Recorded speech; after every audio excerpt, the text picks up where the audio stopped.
All right, Shalom. Giving all praises, honor, and glory to Yahweh, Ba Hashem, Yahweh Shah, Ba Hashem, Rakah Kodash. I want to give double honors to the elders and apostles of Great Millstone, and Shalom and salute to the hopefully elect. All right. So I came across this article, right?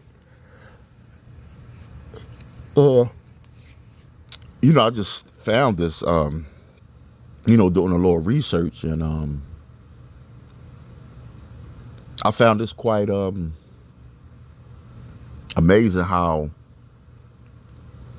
a lot of these so-called white people, or I would say Edomites, think that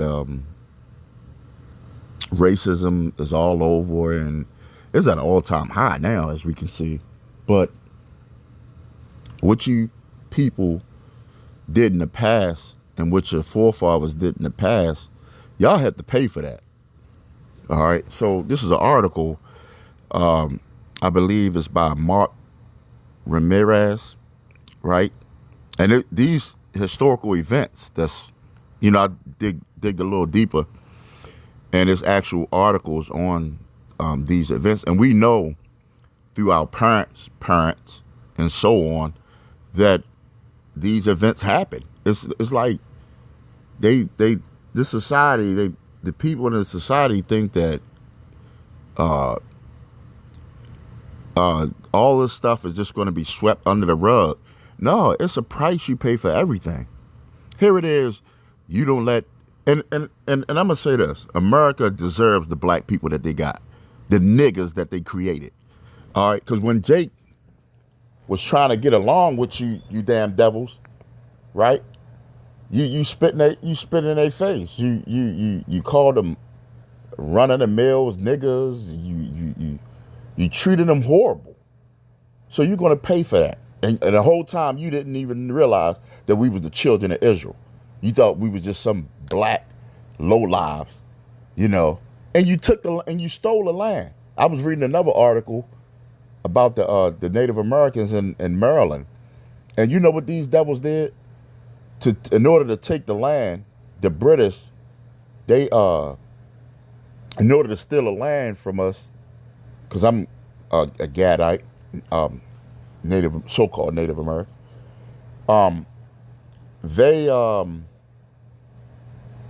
They put smallpox in blankets, and then they willingly did this knowingly. They put the disease smallpox, which the devil he is. We expect a devil to do that.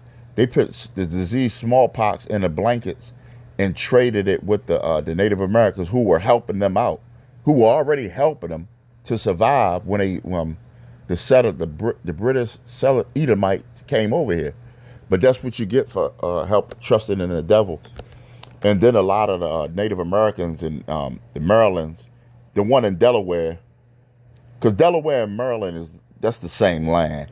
It's just an imaginary line that they divide the eastern shore and Delaware. It's the same land, on the same land. But anyway, and a lot of Native Americans died out, and that's how they was able to, take over the land or steal the land. But they didn't straight up buy it or straight up ward it out, so to say. But back to this article, I used to do routes along this Route 40 West. I know the elders, the brothers at the camp, they live around this area right here. But I used to do deliveries in this area, and I actually grew up around this area, and I would often, my parents would take us shopping in this area on Route 40, but for school clothes and things like that. And the whole time I didn't even know how racist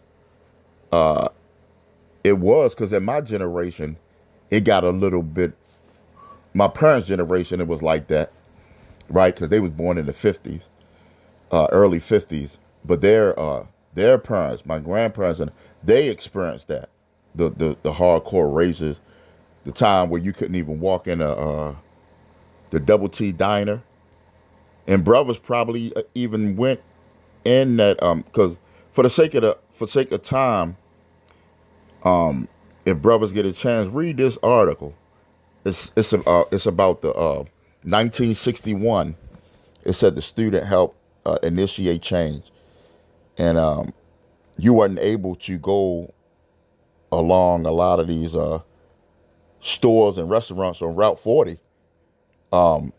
This is one of the ladies that got arrested for help, because you had college white so-called white people back then. Well, she could be a Jake to help desegregate a lot of these restaurants up Route 40. But if you get a chance, read this article. And this was kind of major back then in 1961.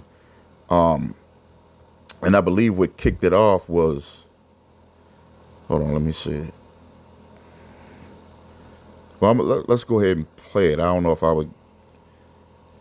Let's see if we can play it, brothers. See if we can play this article. Hustle culture is overrated. All right, here we go. I'm gonna play a little bit of this article, and they're gonna go into it. The 1961 sit-ins aimed to desegregate restaurants and hotels in Maryland and Delaware. And here it is. You stole the land, which the tribe of Gad and Reuben, particularly my tribe had.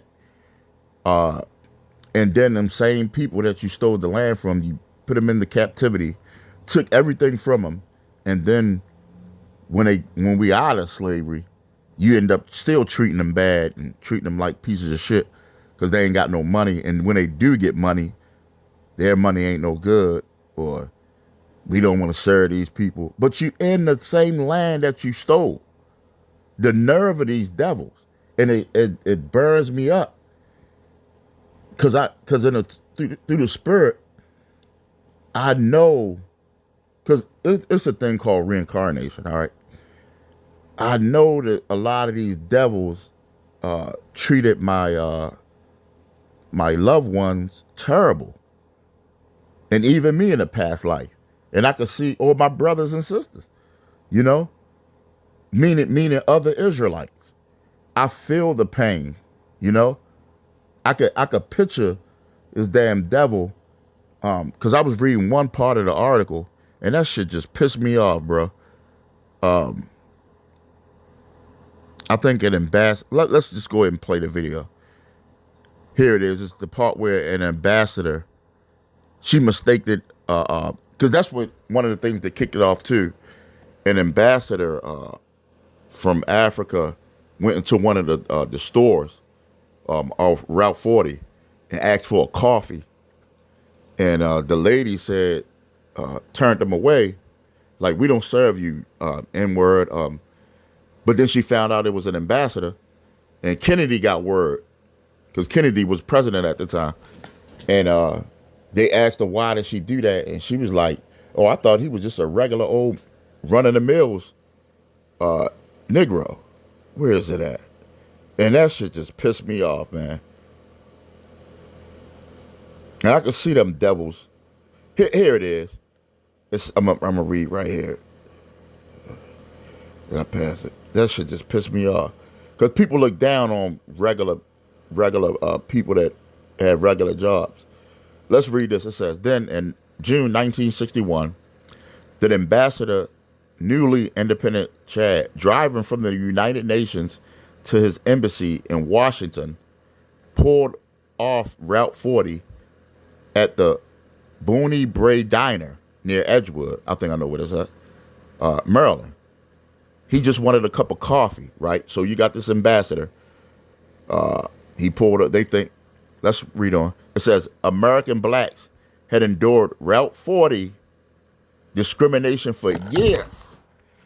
So I never knew this. I think my mother, she used to say when she was younger that they wouldn't serve blacks on, because it's an area where even now it's like a whole, it's pretty much segregated now, but you could tell like whites run this area on Route 40.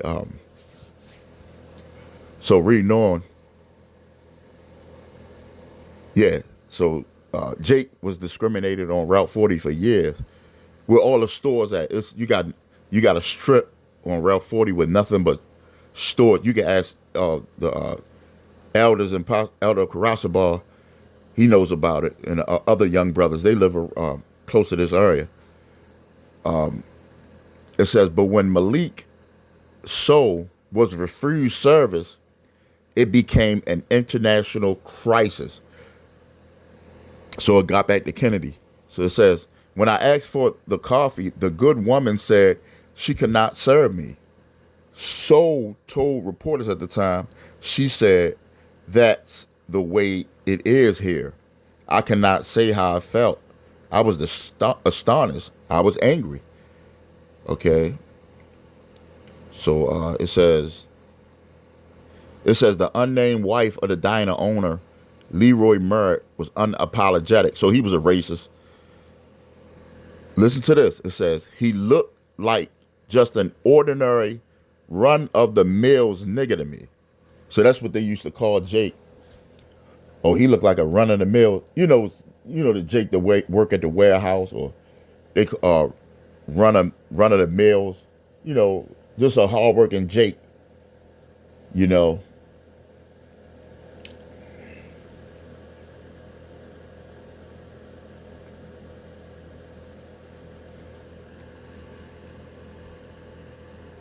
Okay, so it says, she quoted as saying, I couldn't tell he was an ambassador.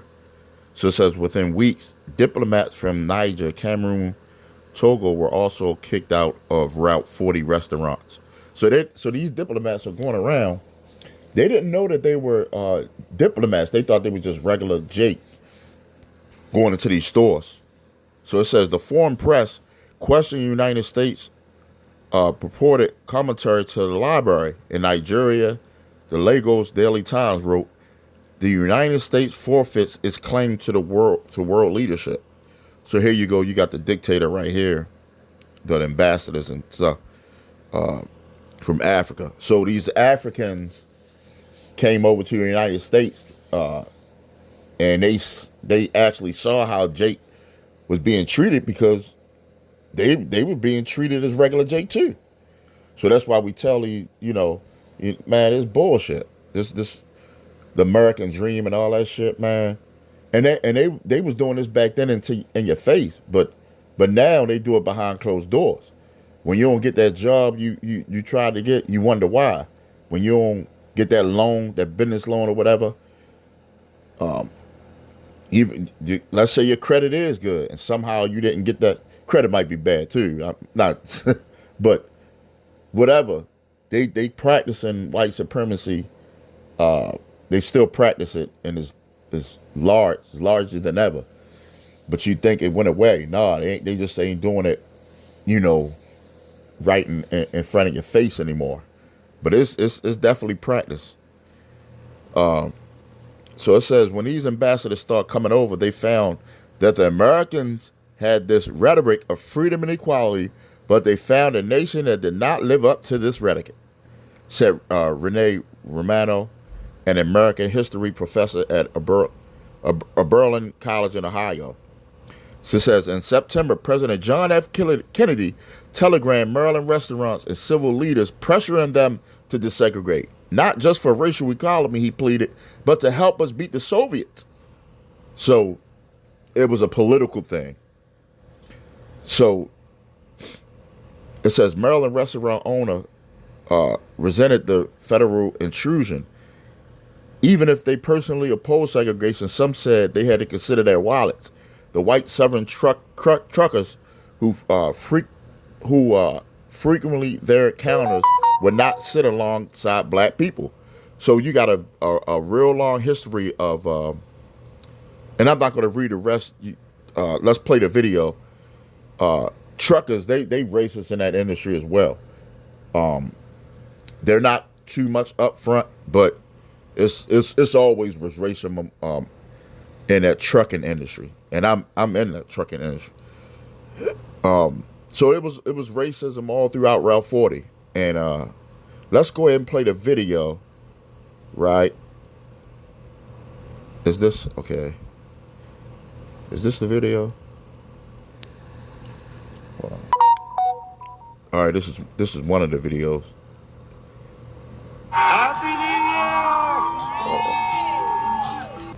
All right, here's the video. I'm gonna go ahead and play the video. The video is not too long; it's about 5 minutes. So let's go. Also contained the element of danger, but it wasn't enough to scare me not to go on the demonstration.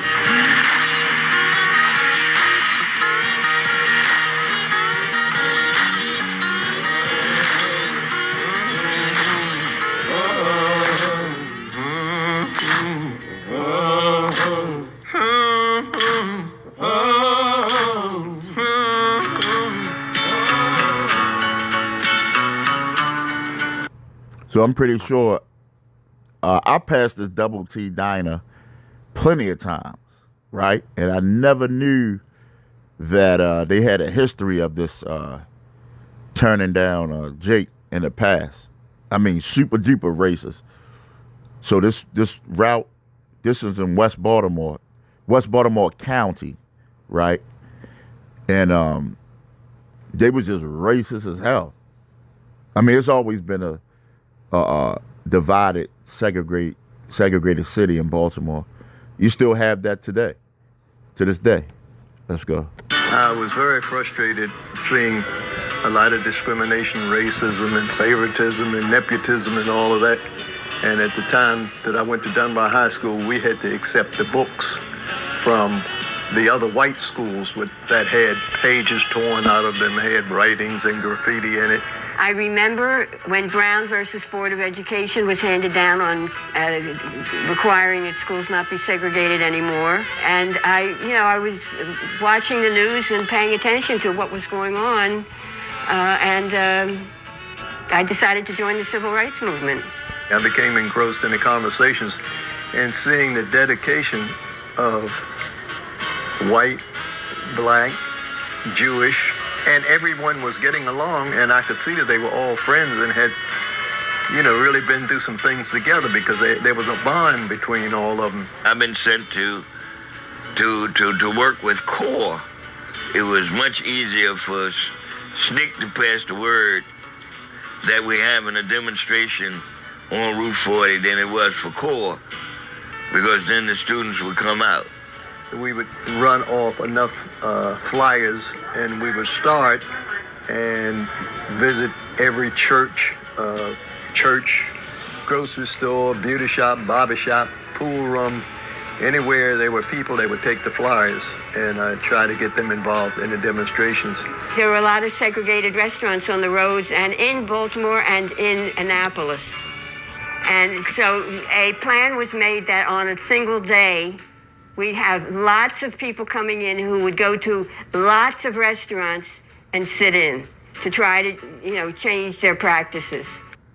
So it was a different tone back then. Like, it's today pretty much you can go in any store now and, they'll service you. But imagine back then, like, that was a no-no. Like, you couldn't just go in any store and get service, especially in Baltimore County, So the civil rights generation pretty much kind of changed that, but it was still going on. And this is 61. I wasn't even born. So this generation, I would say from the 70s, it's kind of changed. You still had it. But the generation we in now really didn't see that hardcore racism. You see what I'm saying?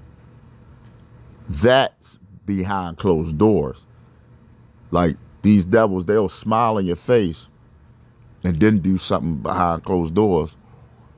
You know what I mean? So, but the past, these devils gotta pay for what they did in the past.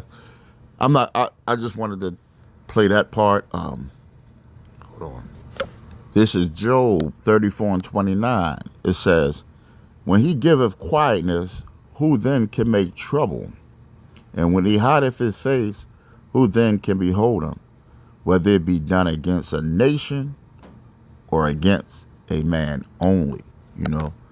So my point is, with this video is, you can never escape. Everything you do is accounted for. And I want people to understand that this that nation, all these nations, right? All these nations that got world power, they're gonna be under Israel, right? They're gonna be under the Israelites. It's ain't no Donald Trump, right? He's an Edomite. He's not going to partake in the kingdom in the next kingdom. You know, it's none of that. You got these weird ass other Israelite groups, and they're gonna pay for doing that. These wicked Jake, they're gonna pay for what they, and then it's so much you can feel sorry for these niggas, because a lot of these same niggas, in their past life was doing wicked things. You see what I'm saying? But this is that scripture that describes everything, right? What you do, you gonna pay all the way down to that restaurant owner, turning around away Jake. They didn't get away with that. When Jake do crime, do the police do they let him? Sometimes they do, but we us people in this society, we are the most we are accountable for everything we do. We don't get away with nothing like these devils do.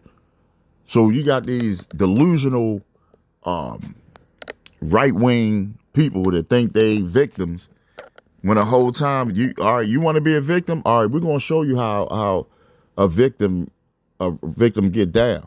You know, when you in chains serving your servitude, your 1,000-year servitude, oh, you definitely gonna be a victim then. You just gonna be paying for what you did. So it's kind of like you deserve it. Well, you will deserve it, you know. But you never. Let me get another scripture. One to the blue letter. Let's get Ecclesiastes 3, and I believe it's 15. It says, that which have been is now, and that which is to be have already been. And the Most High requireth that which is past. You know. So you're gonna pay. You know, from you wicked Jakes all the way down to you wicked Edomites, y'all gonna pay. But the only thing is, these Jakes, the Lord gonna destroy them on this side, and they're gonna come back, and they're gonna be good. But Esau, you're gonna be destroyed, and you're gonna come back, and you're gonna be bad off. Or rather say, you're gonna just be serving out your punishment. Just like how we had to on this side.